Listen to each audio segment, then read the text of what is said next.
In 1914, when the First World War began, the world into which modern art was born had begun to vanish. The joyful sense of possibility that was born of the machine was now cut down by other machines.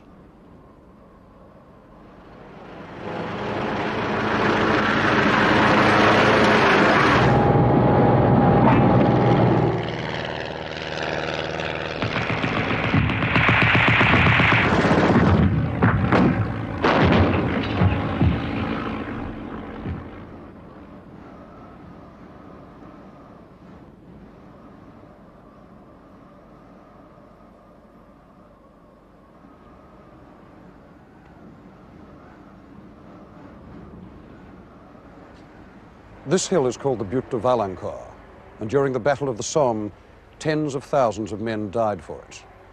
The place became a symbol of obsession, first held by German machine gunners, then captured by British and Australian troops, then taken again by the Germans, and finally stormed again by the Allies. And this went on from the autumn of 1916 for 2 years. By the end of World War I, every yard of ground here had been dug up by high explosive, mixed with human flesh and bone and pulverized and buried again down to a depth of 6 feet. In such places as this, our grandfathers tasted the first terrors of the 20th century. And the life of words and images in art was changed radically and forever, because our culture had now entered the age of mass-produced, industrialized death. And at first, there were no words to describe it.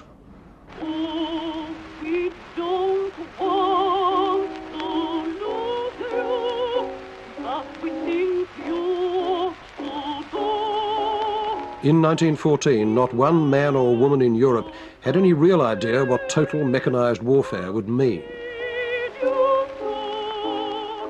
Europe had been at peace for 44 years, and nobody of draft age remembered a war. Their authorities sold the war to them in a language of rhetorical cliches that descended from chivalry, the language of the public school and the officers' mess.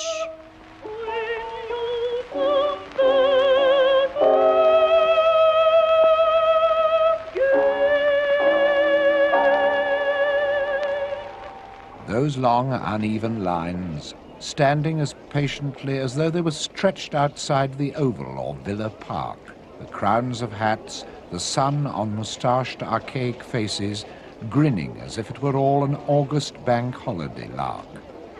Never such innocence, never before or since, as changed itself to past without a word, the men leaving the garden tidy, the thousands of marriages lasting a little while longer. Never such innocence again.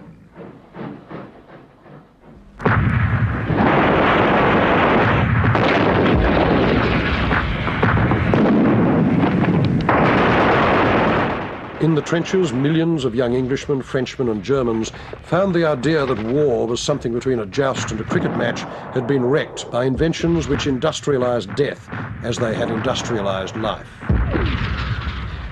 This was what they found and what they became.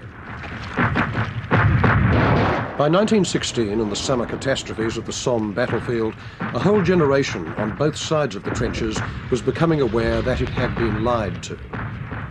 Its generals had lied about the nature and the length of the war. Its politicians had lied about its causes. Its journalists and propagandists had lied about what it was like for the troops. The flood of lies was so great that it seemed to contaminate all official language.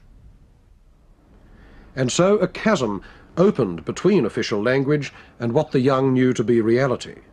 The speech of the elders could not contain their experiences. America would repeat this trauma in the 60s with Vietnam. But Europe had it 50 years earlier, and the antennae of the crisis were the ones whose business was language, the writers and artists mostly born between 1890 and 1900 who had been sucked into the vast statistics of the war. I knew a man, he was my chum, but he grew blacker every day and would not brush the flies away, nor blanch, however fierce the hum of passing shells. I used to read, to rouse him, random things from Donne, but you could tell he was far gone, for he lay gaping, mackerel-eyed and stiff and senseless as a post, even when that old poet cried, "I long to talk with some old lover's ghost." He stank so badly, though we were great chums, I had to leave him.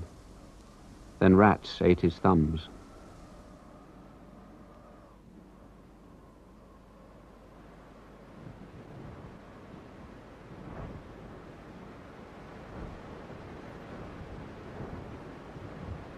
World War I destroyed an entire generation. We don't know, and we can't even guess what might have been painted or written if the war had never happened. Its imagery of waste, repetition, irony, loss and pain is so built into our whole idea of modernity that we simply take it for granted. We can't see its alternative. As for the waste of minds, we know the names of some who were killed too soon. Among the painters, Umberto Boccioni and Franz Marc, the sculptor, Gaudier Breschka, the architect, St. Elia, the poets, Isaac Rosenberg and Wilfred Owen. But for every one of those whose name survives, there must have been scores and possibly hundreds of those who never simply got a chance to develop. And so, if you were to ask, where is the Picasso of England or the Ezra Pound of France, the probable answer is that they're here.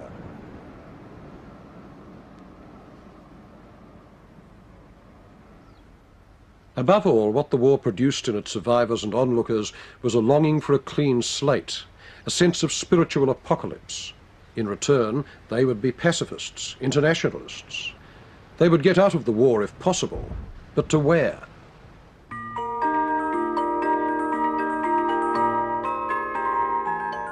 The closest neutral country was Switzerland.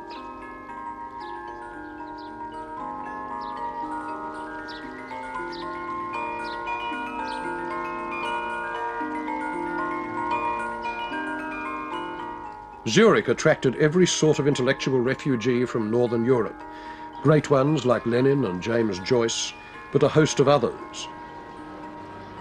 They had fled their natural homelands, but they had a cultural one, the cafe.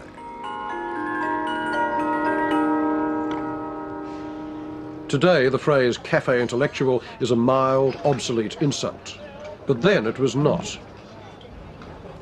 Places like this one, the Odeon in Zurich, were cultural institutions. They were, in an almost literal sense, mediums of discourse, like magazines. People who are separated from the patterns of their society, whether by choice or not, still need a forum. They need a place where they can go to meet and drink and talk, preen themselves, or simply sit alone with a book. They say that sex is the poor man's opera, but the cafe was the opera of the dissenters. It was also the marketplace of ideas for exiles. And modernism was very much the creation of exiles, whether you're talking about Picasso, the Spaniard, or Joyce and Beckett, the Irishman. In the cafes of Europe, the intellectuals got their sense of being a class, the mandarins of change. When Stalin declared war against what he called rootless cosmopolitans in the 30s, he was, in effect, attacking the Odeons and those who sat in them. But even so, the revolution that brought him to power was partly hatched in this very room by Lenin, who was a regular at the Odeon in 1916. Among the other denizens of the Odeon were a Romanian poet named Tristan Tzara, a painter named Marcel Janco, a sculptor from Alsace, Jean Arp, and a German writer named Hugo Ball. It was Ball who decided to start a cultural cabaret, a club where they could all perform and read their work and show their paintings. He rented the ground floor of a building in the Spiegelgasse and called it the Café Voltaire, and here a movement was born. Its name was Dada.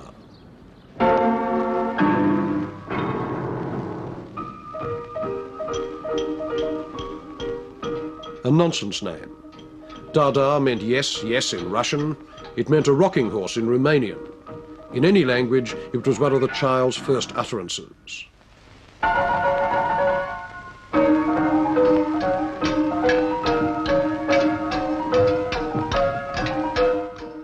The word Dada signified the desire to go back to scratch, the impossible project of starting culture all over again from the beginning, uncontaminated by the language of the elders. Marcel Janco made theatre masks for the evenings at the Café Voltaire. Gaudy, primitive things run up with cardboard and poster paint.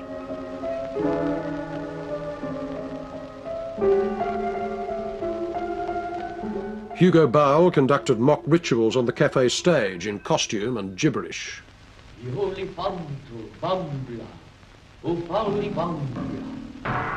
The strongest influence on the Dadaists in Zurich was Futurism. In Italy, before the war, Marinetti had already shown how to grab an audience with manifestos and stunts.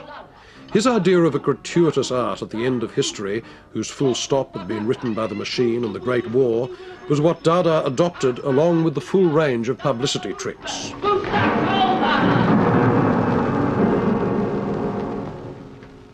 Provocation was the essential business of Dada, its claim to modernity. It was art's parody of revolution.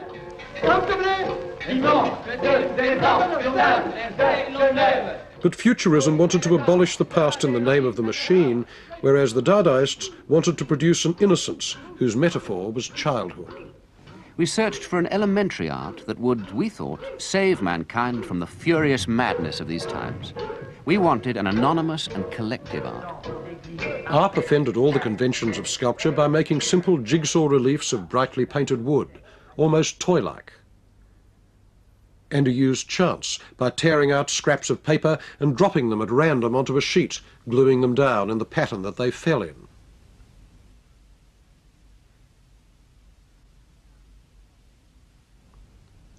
These simple experiments gave the lingering impression that the Dadas were against art itself. Now, it's true that in the years before 1920, not only in Zurich but also in Paris and New York, there were some very pointed jabs at the cult of art and its priests, the dealers and critics. Especially they came from Marcel Duchamp, and the best known of them was his moustache on the Mona Lisa, not only a jab at the middle-brow worship of the artist as divine creator, but also a pun on Leonardo's own homosexuality. Gioconda was another thing that I made here in Paris in 1919 before going back to America. And, well, it was one of these gestures because I added a little moustache and a little goatee and also wrote underneath something very risky. The letters, pronounced as the French pronounce them, mean she's got a hot ass. Then there was Duchamp's urinal, which he exhibited as a fountain and signed R. Mutt.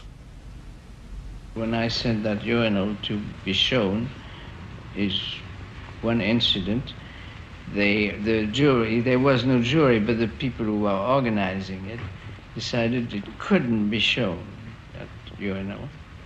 So instead of, they didn't know it was I was concerned with it because I didn't sign my name, as you know, with the Mutt name instead. So they just took the thing and threw it away above the partition.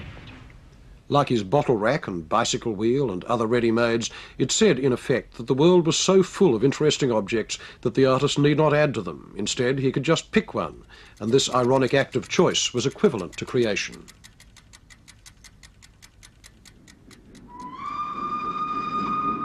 When Dada moved to Berlin after the end of the war, it took a very different form. In Switzerland, it had been jokey and lyrical. It exalted innocence and chance. It was an alternative to conflict, but not in post-war Berlin. To be modern here meant to be engaged in a theatre of politics in a city torn by shortages and every other kind of post-war misery as the left battled the centre and the right for possession of the streets. And it was generally felt that an artist who spent his time pulling words out of a hat at random or dropping little pieces of torn paper on a table in accordance with the laws of chance while other people were storming the Reichstag was not altogether living up to the historical possibilities of his age. In order for art to assert itself as radical, it needed to take political sides in this atmosphere. 1918 brought the end of the German monarchy and a republic was proclaimed in the city of Weimar. Between the assaults of the left and the right, the Weimar Republic lasted 15 years until Hitler finally snuffed it out. The first of its crises was a general socialist rising in November 1918, a year after the Russian Revolution. The left hoped to demolish the Prussian war machine for good, but it rolled over them. Strikes were answered by martial law, and there were many young and radical artists who went with the rebels to the left of the Republic. Now, there already was a strong thread of protest against war and authority in German art. It came from Expressionism, one of whose tenets was that there were no political solutions, only spiritual ones, which must be made by artists. But to younger painters, the Expressionists didn't seem objective enough. To place one's sensitive ego above the whole of the world struck them as arrogant self-pity, and that was what Expressionism tended to do. When Ernst Ludwig Kirchner was in the army, he painted himself with his painting hand cut off like a mutilated saint, a man symbolically castrated by war. In fact, he had never been wounded. And so the Berlin Dadaists laughed at the inwardness of Expressionism. It was becoming official culture. They wanted a more realistic and sardonic tone of voice. They wanted an art of the billboards and the streets, not one of confession and self-searching. And they said so in their manifesto of 1918.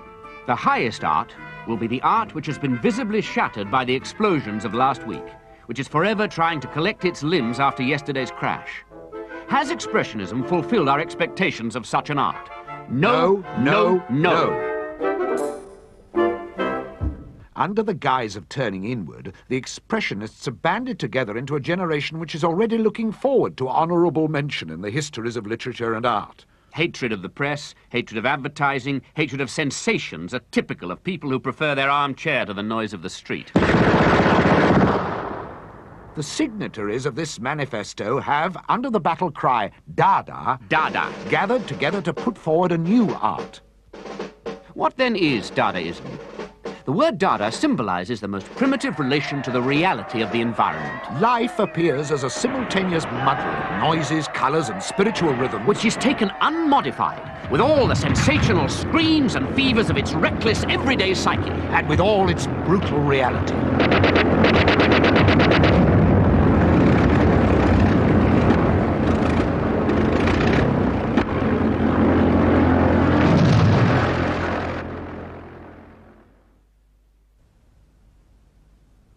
The man who made this collage had been in the trenches. His name was Max Ernst. The image is called the murdering aeroplane, half machine, half angel, half aggression, and half, what would you say those arms suggest? Coquetry? Modesty? I don't know of another work of art that speaks so powerfully to me of the strangeness of the machine, its alien character. It's a world and a war away from Delaunay and his joyfully spinning propellers. Collage for Ernst was a way of rupturing one's grasp of the world. He didn't make any overtly political statements, but his work pointed to a way of making them by cutting out immediate pieces of reality and sticking them on a page. The best political collagist among the Dadaists was a woman named Hannah Höch, whose acrid little images from the 20s are Weimar. She was never sentimental, never a party tub thumper, and being a woman, she has regularly been written off as a minor artist. That she was not, and for a vision of a world that was at the same time clear, estranged, bleakly funny, and poisoned at the root, nobody could touch her. Ja, das Meer ist blau, so blau, das geht alles seinen Gang. Und wenn die Chose aus ist, fängt's nicht von vorne an.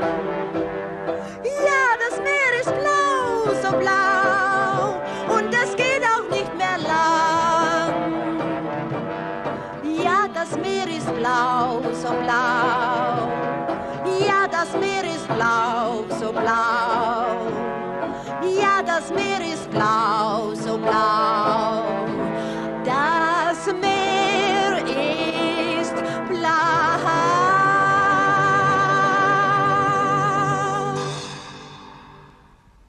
Certain images haunted German Dadaism and were its obsessive emblems. One was the war cripples who were on every street corner. This was the body reformed by politics, half human, half machine, prosthetic man, painted here by Otto Dix, who had been through the trenches and never forgot it. This to him was the very essence of the Weimar Republic. With his mechanical parts, the cripple was brother to the tailor's dummies that the Dadaists had seen in the Italian artist who also inspired surrealism, Giorgio de Chirico. Raoul Haussmann took a wooden dummy head and turned it into one of the great images of modern alienation, the spirit of our time, he called it, mechanical man complete with a tape measure for making judgments, a simpering industrial statistic. But the master of radical sourness in Berlin was George Gross.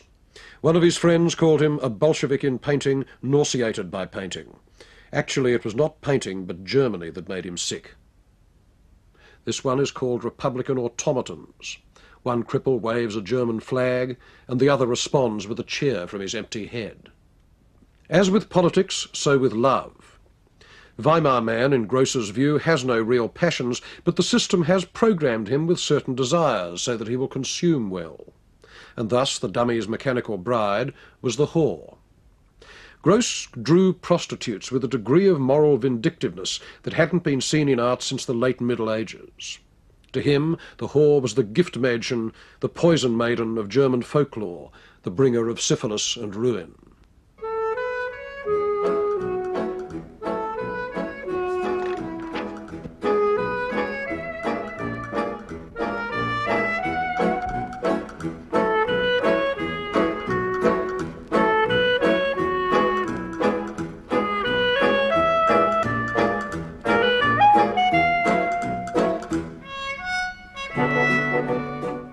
His theatre of capitalism was as clear and memorable as an old morality play.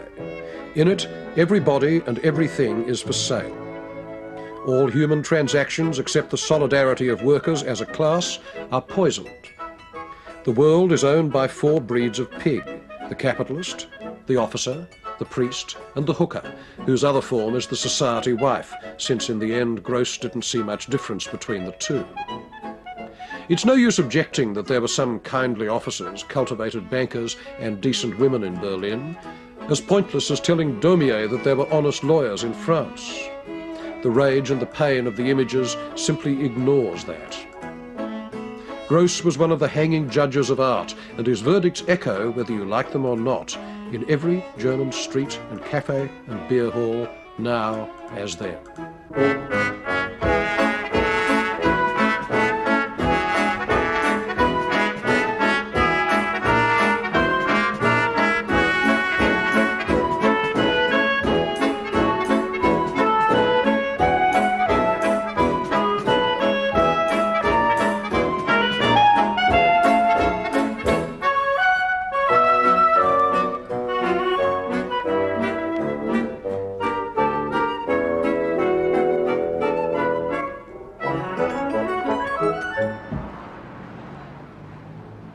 Even though the 20s have gone, and with them the shared idea that the art of opposition could have a real influence upon political events, German Dada still remains one of the moral examples of our century.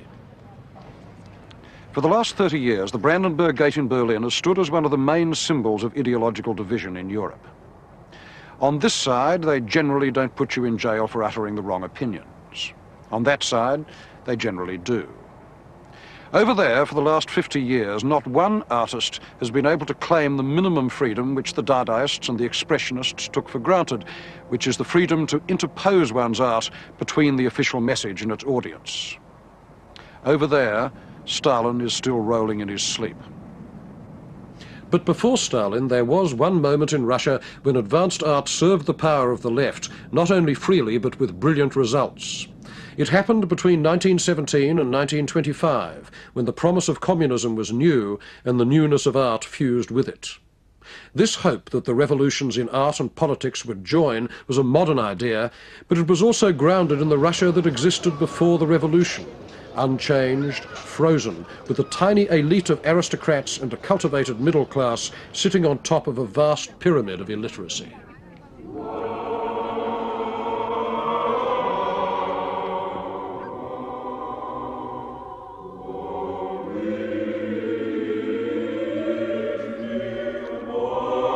One of the few ways of reaching the mass of the Russian people was through visual images. The Orthodox Church had been doing this for 1,000 years with icons.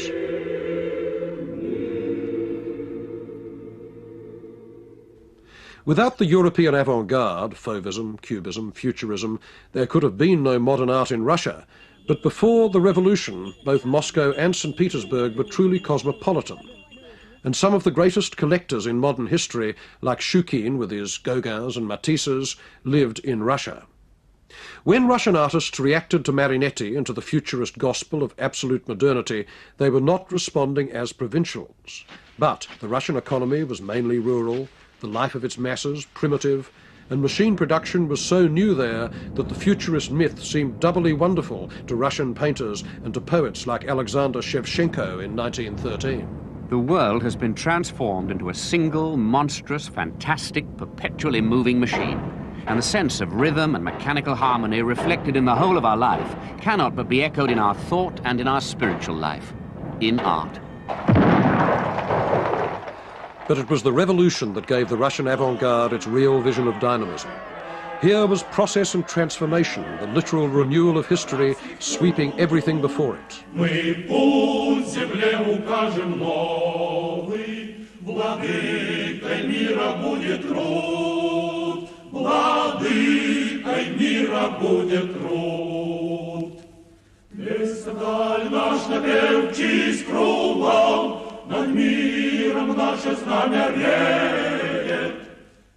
Artists and poets saw in it the image of the future, not the real future of purges and terror in which so many of them would end, but a future that never came, one of equality, of collective energy, in which the arts would act like a transformer. And this hope reached artists everywhere, including some Russians who were working in Paris. One of them was the sculptor, Naum Garbo. Like all the rest of the population, from the very beginning of this century, we all were convinced that only a thorough revolution can change the situation in which we lived during the absolute monarchy of the Tsar. The revolution had swept away the middle class, and from now on the only patron would be the state. The new state artists were encouraged to see themselves as social engineers. They believed that art could act as directly on politics as icons had on religion. Material was short, but at least they got ration cards and were employed on propaganda jobs. They did street theatre with parades and masks. They made propaganda trucks.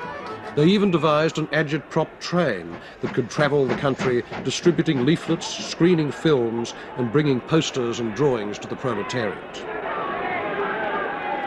There was a man, Lunacharsky, who was at that time the People's Commissar for people's education and enlightenment. And he said, you must all know that what we need really, what the government need and think ought to be, is an art of 5 kopecks. What he meant by that, not that the art should be cheap, but he means the art which every man and workman and peasant could have bought. Of all the tendencies in Russian art, constructivism seemed closest, at least as a metaphor, to the ideals of the October Revolution. Naum Garbo explained it. It is made of nothing, and then the structure was built up. So it is a construction.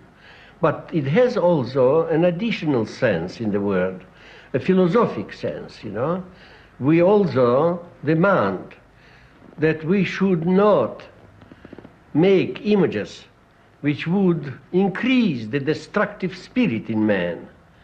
It should give the man a sense of reason to live. It should be mentally constructive, not destructive. Vladimir Tatlin was one of the constructivists. The collagist Raoul Haussmann made a sort of icon of the man called Tatlin at home, with his head filled with thoughts of machinery and emblems of travel and industrial design. He wanted, he said, to combine materials like iron and glass, the materials of modern classicism, comparable in their severity with the marble of antiquity. In 1919, 2 years after the revolution, the People's Commissariat for Education asked him to design a monument to the Third International. It was going to be 1,300 feet high, about 300 feet taller than the Eiffel Tower. And unlike the one in Paris, this would actually move. Inside it, 3 huge mobile units. The lowest, a cylinder, was the hall for the Soviet Legislative Council. It turned round once a year. Above it, a pyramid, the executive block, turning once a month. And next, another chamber, an information block which spun once a day. And finally, a half-dome. All encased in the great spiral, an ancient Middle Eastern form, but in steel, on its heroic diagonal, the symbol of dynamism, of conversion of energy and of evolution from lower states to higher, dialectics in 3 dimensions. It couldn't be built. There wasn't enough steel in all Russia for that. So it remains one of the great hypotheses of modernism, and Tatlin was the Leonardo of the Russian Revolution. In his quest for a perfect wedding of art and technology, he repeated some of Leonardo's own projects from 400 years earlier, like the design for a flying machine, a glider, a sort of cheap airborne bicycle that every proletarian could have, which he named the Letatlin from the Russian word letat, to fly. I have selected the flying machine as an object for artistic composition, since it is the most complicated dynamic form that can become an everyday object for the Soviet masses, an ordinary item of use. Which it wasn't and could not have been. Without a highly abstract way of thinking creatively about matter, there is no technology. Likewise, there can be no science. If this power to abstract was the common denominator of a coming society whose modernity would depend on scientific progress, then its proper art must be abstract too. Abstraction, for the Russians, was reality. The whole century, the 20th century, and the end of the last century, even the science has taken and become abstract. Abstraction in science is the main foundation of contemporary thinking, of scientific thinking. And yet, in science, it has never been a separation from life. And that is what art must always remember, that our abstraction, just as in science, is natural and belonging to the development of the spirit of human being. This is our spirit. It is abstract. But it does not mean it should totally alienate it, separate itself from life. On the contrary, it must go deeper in life and regard the laws of life and the laws of nature. Garbo took part in the Constructivist International. It extended from Holland to Moscow, and as one of its members, the Hungarian Laszlo Moholy-Nagy, remarked, "Constructivism is pure substance. It is the socialism of vision."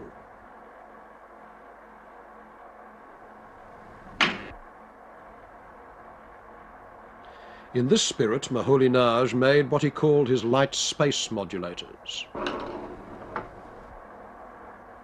Another Russian artist, L. Lisitsky, also tried to marry abstract art with social use.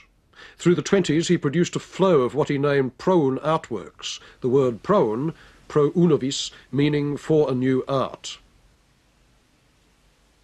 They look like imaginary architecture, and so in a sense they were, because he thought of them as way stations between once rigid categories, the building blocks of a new socialist Jerusalem in which all the differences between the older artistic professions would be merged in one evolved creature, the artist-engineer.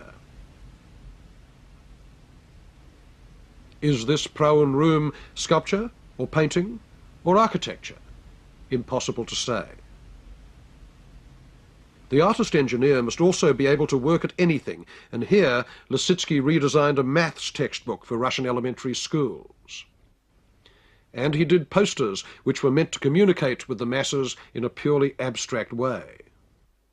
How do you incite people against the White Russian army? The message is, beat the whites with the red wedge. One may doubt whether this classic poster was ever much use as propaganda, but the work of Lisitsky's colleague Alexander Rodchenko was more practical in its effect. Painter, sculptor, poster maker, designer, photographer, he even designed a leather-reinforced worker's suit in 1925 and wore it himself. And his emblem was the camera, for the camera was objective, unsentimental. Instead of symbolist dreams, it gave the cheap, reproducible, accessible poetry of fact, of photomontage. In his posters and book covers, Rodchenko combined that with a brilliant, punchy sense of design. His montages are not so much still images as frozen cinema, like documentary film. Constructivism demanded that every work should speak plainly and not mystify anyone. This was true of architecture too, the building as declaration. This is a design for the offices of the party newspaper, Pravda. The trouble was that Lenin wasn't much interested in the avant-garde. He wanted a mass art. And after him, Stalin, the terrible simplifier, made anything that wasn't mass art a political crime. The constructivists were, from his point of view, bourgeois formalists, little specks of useless free imagination in the great ocean of his new Russia. Some he killed, some he starved, and all of them he degraded, and state art went back to its traditional job of reinforcing the narcissism of power. And so, you might think, the one brave effort to connect revolutionary art to revolutionary politics was crushed. But not quite, because although we like to think that modern art is left-wing, or at any rate liberal by nature, it certainly wasn't in Italy, where Futurism provided the first official style for fascism. Mussolini was enraptured by the rhetoric of Filippo Tommaso Marinetti, the leader of the Futurists. His watchword, as it was Marinetti's, was modernity. And he too loved what Marinetti loved: speed, dynamism, mechanical force, war, contempt for women, the cult of masculinity, the cult of youth.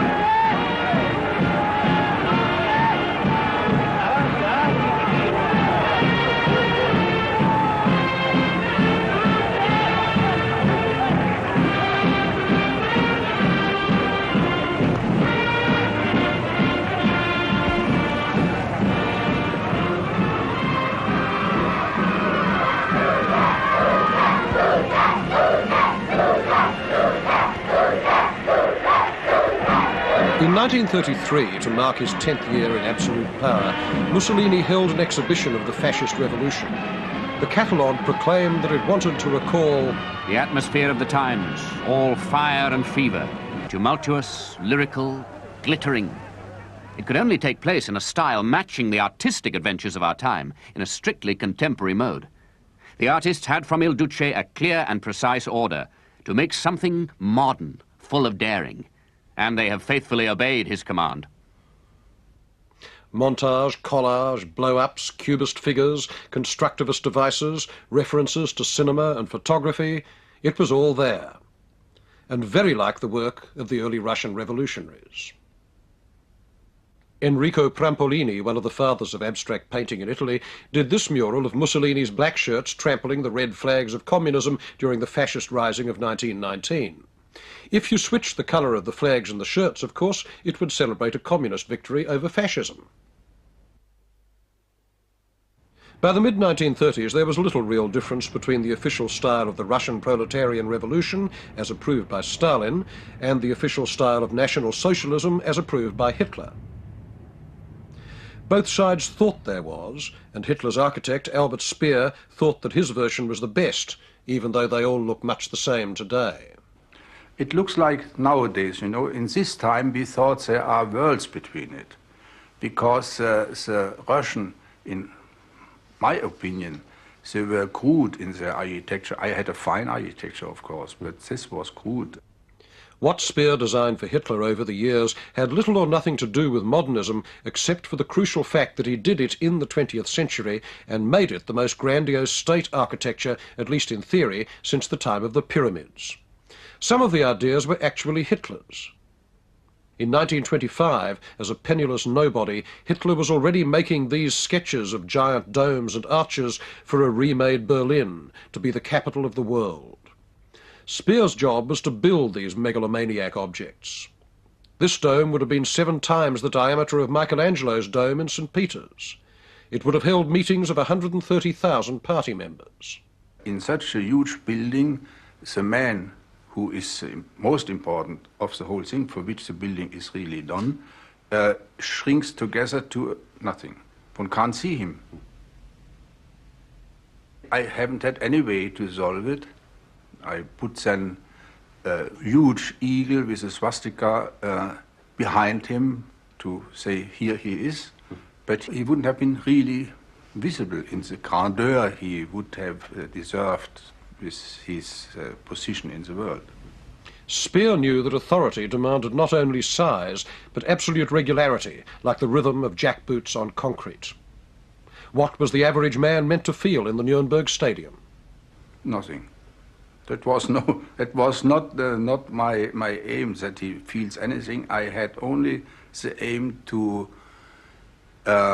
impose the grandeur of this building to the people who are in this building. And one can already read in Goethe's Voyage to Italy, when he saw the Roman arena in Verona, he said, if people who have different minds are in such a surrounding, pressed together, they all get unified to one mind. And I think this was the aim of those buildings, and not what the small man will feel personally.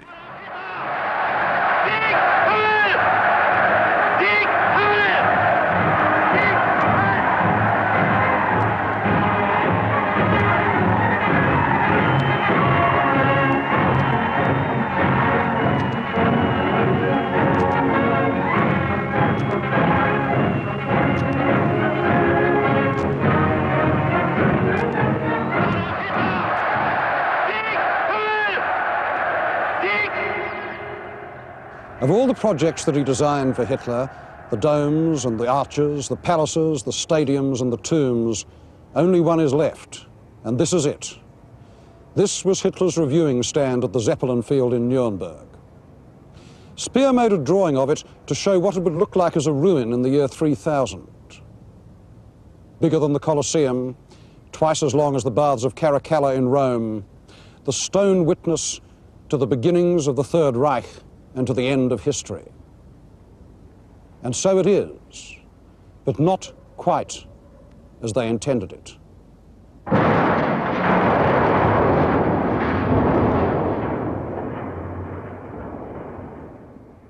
I'm a little bit sad that there's not much left. You know, the whole columns have gone, and to my astonishment, the stone we used, it was of a bad quality, so I only can say, thank goodness that I am no more together with Hitler. He would have been very mad with me about this bad stone quality.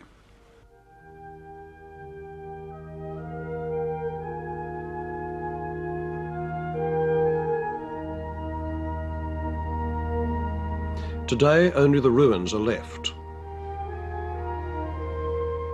The epitaph for their builder and his client was written by W.H. Auden 40 years ago. Perfection of a kind was what he was after, and the poetry he invented was easy to understand. He knew human folly like the back of his hand, and was greatly interested in armies and fleets. When he laughed, respectable senators burst with laughter, and when he cried, the little children died in the streets.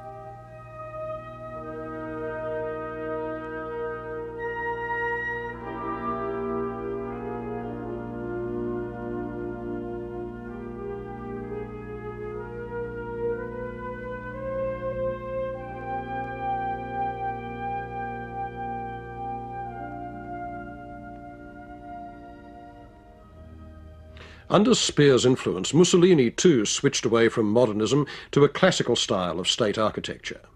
This was his Italian Forum outside Rome, and its metaphor is continuity. The past underwriting the present, the new Rome reborn from the old.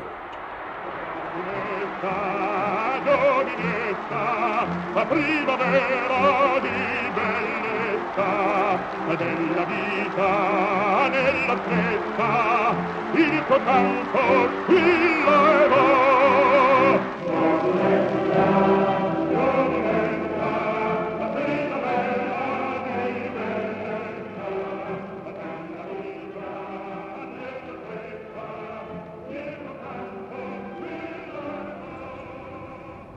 If Hitler had been impressed by the ruins of Rome, Mussolini actually owned them, and he got his architects to exploit them. He wanted to build La Terza Roma, a third Rome. There had been the Rome of the Caesars and the Rome of the popes, and now there would be the Rome of fascism, halfway between St. Peter's and the sea. Its head architect was called Piacentini. It was going to be finished in 1942. It wasn't, but a good deal of it is still there. This is the only piece of fascist town planning that still works. They didn't need to tear it down after the war because it was far enough outside Rome not to become a troublesome symbol. The result is a set of buildings that are the architectural equivalent of Mussolini's famous feat of getting the Italian trains to run on time. They're efficient, they're easy to clean, you just run a damp rag over them, but unfortunately, they're quite dead.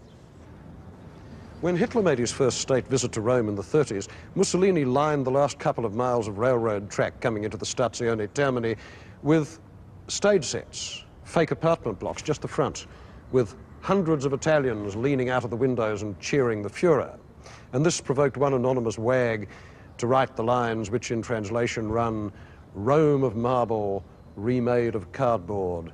Salute the house painter who will be your next master." Well, this is cardboard Rome.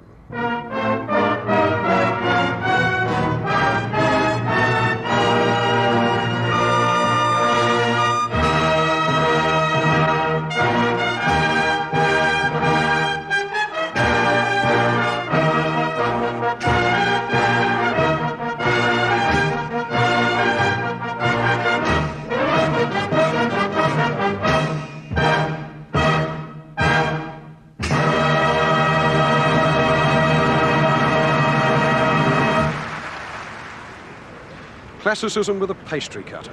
25 years later, a lot of Southern Californian universities were going to look just like this. Mussolini didn't like the style just because he was a bully and a braggart.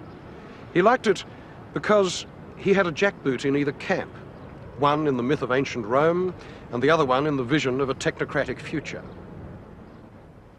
So this kind of architecture seemed just right to him, as it did to many an American corporate president and university regent after the war, like the Lincoln Center in New York. All the ingredients of an architecture of state power, as imagined by the totalitarian planners of our century, are also present in what used in the 50s to be called the architecture of democracy. What grandeur came down to was history without the trim. Not direct revival, certainly not ironic parody, but solemn parody. High-minded kitsch, the architectural equivalent of the world's 100 greatest books bound in hand-tooled naugahyde. 1950s television set renaissance. Or like the Kennedy Center for the Performing Arts in Washington. This was the international power style of the 50s and 60s, as Art Deco had been to the 30s. Scaleless, opaque, and its metaphors running slightly out of control.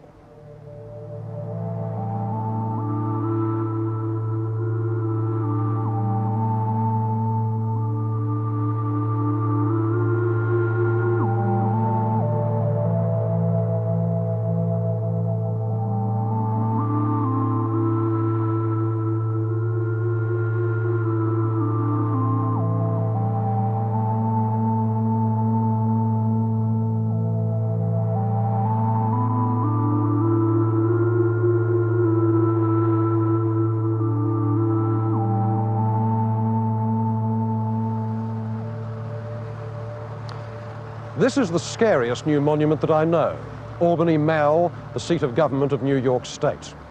It was designed for one purpose and it does it very well. It expresses the centralization of power. And I don't imagine there's a single citizen who's ever wandered on this plaza and felt the slightest connection with the bureaucrats who live in their towers up there. The place would make Albert Speer seem delicate. Utter simplicity of meaning, no ambiguities.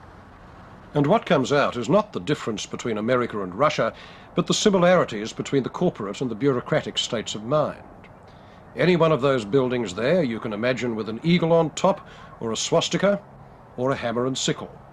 It makes very little difference to the buildings. If you forget about the projects and the manifestos and think about what it actually built, there's no doubt that our culture has its language of political power. It's not linked to any particular ideology. It's value-free. It can mean anything.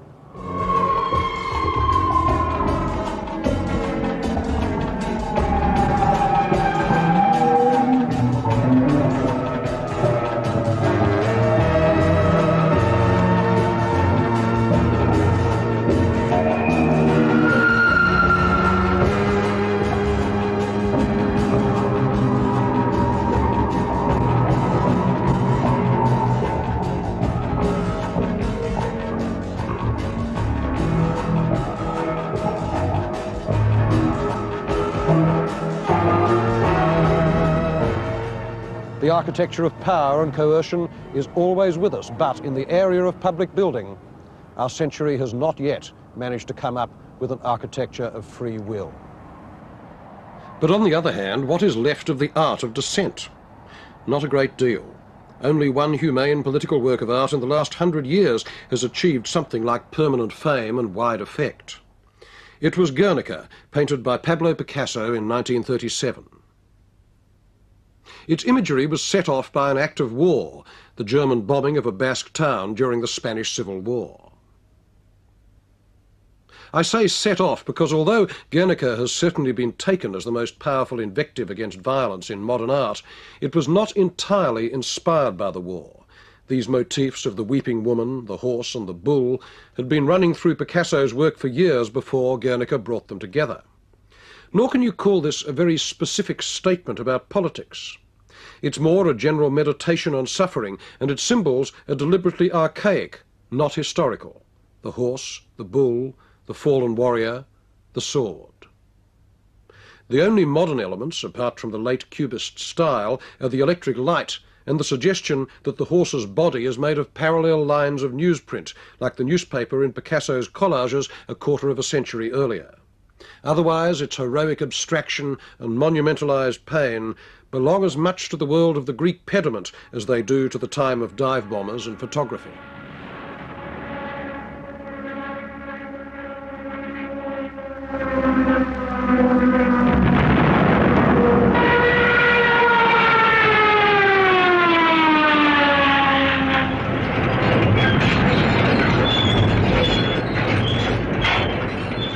Since then, full-dress revivals of the old Dada spirit of flat-out opposition to the world as it is have been the exception rather than the rule. Or to be exact, ones that work convincingly as art have been the exceptions.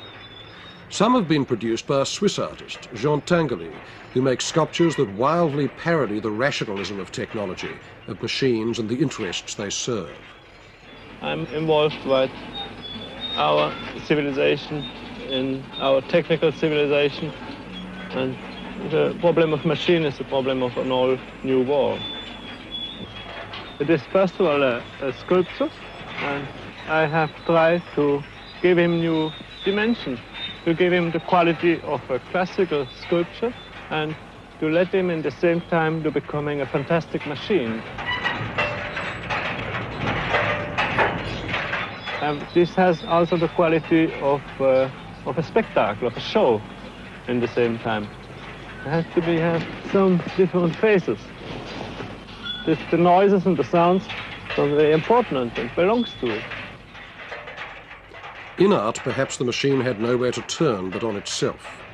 One cold spring evening in New York in 1960, in the courtyard of the Museum of Modern Art, a small invited audience of trustees, collectors, critics and artists assembled to experience what Tinguely called his homage to New York, a machine which, with a little help from its friends, succeeded in its intention of assassinating itself. A self-destroying work of art for an audience composed mainly of millionaires.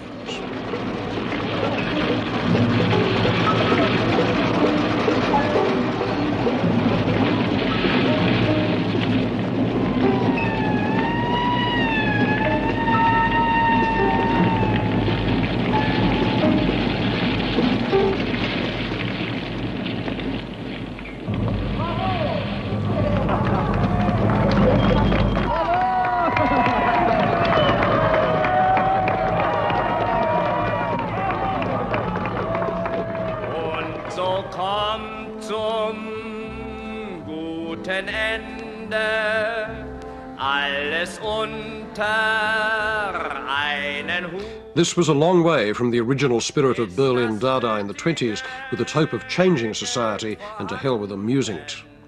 It was as far as the Berlin railway station of the 20s, when it was one of the hubs of a shuttling, changing European avant-garde, was from its form today.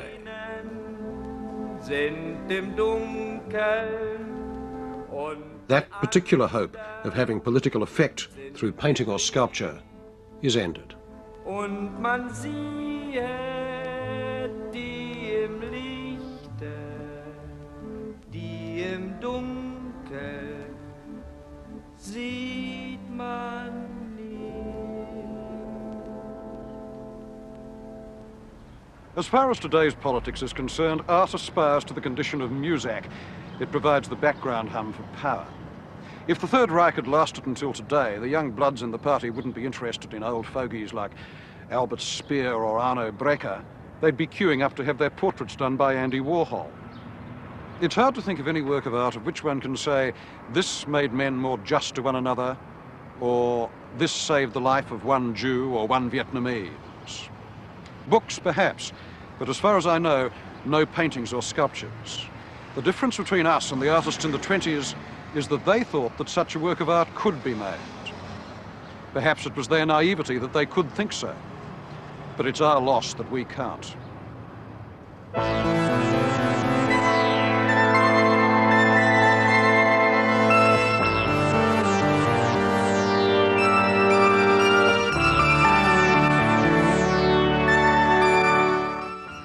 Another chance to catch part 1 of our series on man's favourite materials with metal, how it works, in just a few moments.